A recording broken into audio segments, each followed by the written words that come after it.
Welcome back to the special midweek edition of Pro Wrestling Throwdown, May 13th. Luke the Big Dog Williams, Kayla Black. We did get some clarity, if you were watching our previous video, on how many matches or women's title matches or even Divas title matches Tamina Snuka has competed in. She has been a number one contender in several occasions, has never won the women's championship. So we did get some clarity. Special thanks over to Max Fury, our in-studio producer, for the help. We're rolling right along. Time for part 2. Braun Strowman, WWE Champion, versus Bray Wyatt for the WWE Championship. Not The Fiend. Bray Wyatt. It's important to make that distinction. Yes. Luke, what'd you think of the match? I think I would have rather seen him wrestle as The Fiend, to be completely honest. I didn't hate it. Obviously, you have to get over the puppet gimmick, but because it's part of Bray's gimmick, I understood what they did with it. I didn't hate him coming up in the black sheep mask. Obviously, Bray and Braun did tell a pretty decent story, and the match really wasn't bad. I found it odd that he beat Bray Wyatt with only one power slam. Obviously, wrestling in the match, but he only used his finishing move one time. Right. You would have expected a more high-profile finish than that. But, again, not the worst match on the card. It was okay. We were watching the Money in the Bank pay-per-view, and our producer was also watching with us and stated the fact that, which I totally agree with, that the ending to said match with all of the talking and everything only works with no audience. I don't believe either that it would have really come across as good if there was a crowd.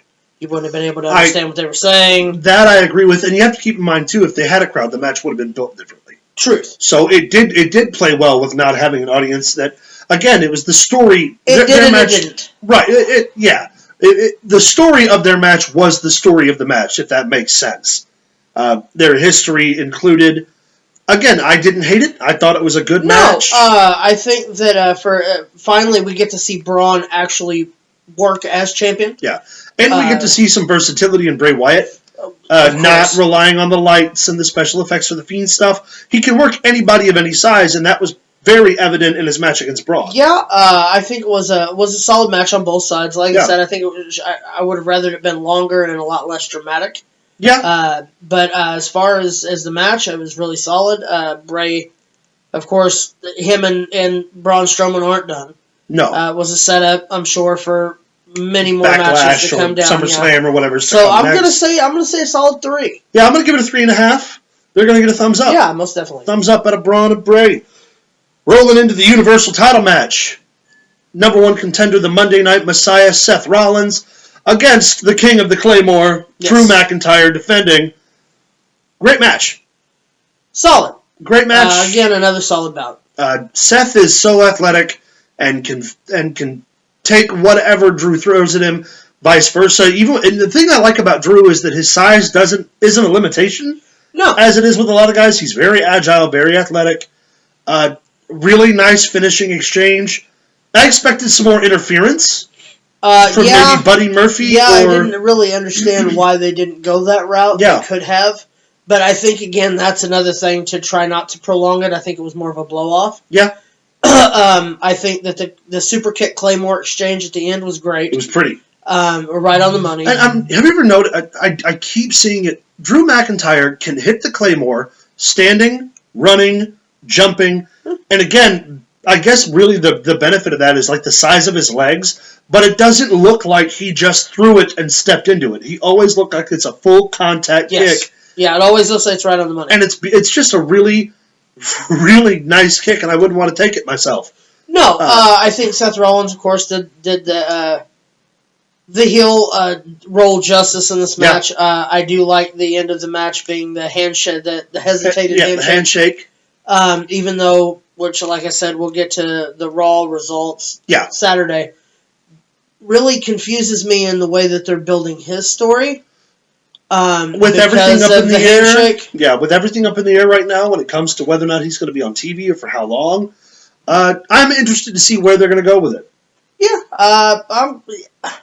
hard-hitting match. Yeah. Great storytelling. Drew McIntyre over, which no one expected that not to happen. Right. I did not expect Seth to be one, obviously. Again, that's a solid I'm going to give it 3.5. Yeah. 3.5 stars, thumbs up. Almost definitely. Main event. The ground floor Money in the Bank ladder match. They start at the bottom of Titan Towers. They fight straight to the top. Both matches, like we discussed, did go on at the same time. We'll do a quick recap of that. It was Asuka versus Shayna Baszler versus Nia Jax versus Dana Brooke versus Lacey Evans versus Carmella. And the men's was Rey Mysterio versus Aleister Black versus Otis versus King Corbin versus AJ Styles versus Daniel Bryan. I can't even begin to explain to you the mixed emotions I have about this match. I think for those of you who don't know, I am a wrestling traditionalist when it comes to most things. It was obviously not that. If you haven't, watch it now. I will say, I was entertained. It was entertaining. Solid 5-star for entertainment. Entertainment value alone, 5-star. Match quality, different animal. Where do we even start? The balcony dive with Asuka, the running into the elevators, the other girls ignoring that there were elevators on either side of that one. There were 3 elevators. We can talk about the guys starting in the gym and AJ Styles sitting underneath a barbell that he obviously could have rolled away from him. Or the fact that it wasn't explained how he got out from underneath the barbell to begin with. Right. AJ's flashbacks with The Undertaker getting locked in the room by Aleister. That was one of my favorite parts. Yeah, definitely. Max, the producer, gives it a thumbs up. The cameos of Pritchard. Bruce Pritchard, obviously coming from a bathroom because Vince loves toilet humor. Stephanie McMahon's remote cameo. That I'm not a fan of. You could have been there. Vince was there. By God, you could have been there. Oh, and we have to talk about the Vince side. AJ Styles and Daniel Bryan fight into his office. He tells them to get out. They fix his chairs, and then he obviously sanitizes his hands. I think that the climb was great. I mean, the food fight. Otis in the food fight with Heyman, another cameo. Yeah, Carmella taking the powerbomb while giggling. Oh, yeah. Was great. Little corpsing from Carmella. Yeah. I mean, overall, like I said, the match was entertaining, and I guess at its core value, that's what it's worth. The shock value of the 2 hip tosses off the roof. Yeah. Fantastic. AJ Styles killing Aleister Black and Rey Mysterio. Here's where people are going to get kind of upset. I enjoyed the bumble of the briefcase. I thought that was great. That's after. We're going to talk about the first one first. Oh, okay. Asuka. But we both called Baszler, but Asuka ends up taking the briefcase. Yeah. Now, here's my question. We know that it was filmed in advance. Do you think that they had her win preemptively because they were going to give her the championship on Raw afterward? Or do you think the pregnancy announcement just changed the winner? I think that or just changed the situation because I think it changed the situation. Because Asuka was going. If they filmed it a month ago, Asuka was going to win regardless. Well, yeah, it was filmed about 2 weeks ago. Yeah. I think that Asuka was the obvious next choice. I mean, you don't have Ronda Rousey. Shayna Baszler, they're wanting to build a little bit more, I guess. And that's was my explanation, too. Asuka's so versatile that she can wrestle anybody. The only problem I had with that part of the Money in the Bank to the men's part of Money in the Bank is that we didn't get all 6 men or women in the ring at the same time. Obviously, they were working on the rooftop, so I understand there weren't a lot of flashy spots with the ladders. But come on, it was a ladder match, and we only got ladders for about a minute and a half. I did enjoy the kick where where Lacey Evans fell from the ladder to take out Nia Jax so that Asuka get very anticlimactic. Yeah. I think they could have done a whole lot more. And of course, Lacey feeding that women's right to Shayna was beautiful. Yes. In the hallway. But the big one, they gave it to the big man. Otis wins the Money in the Bank contract due to a fumble.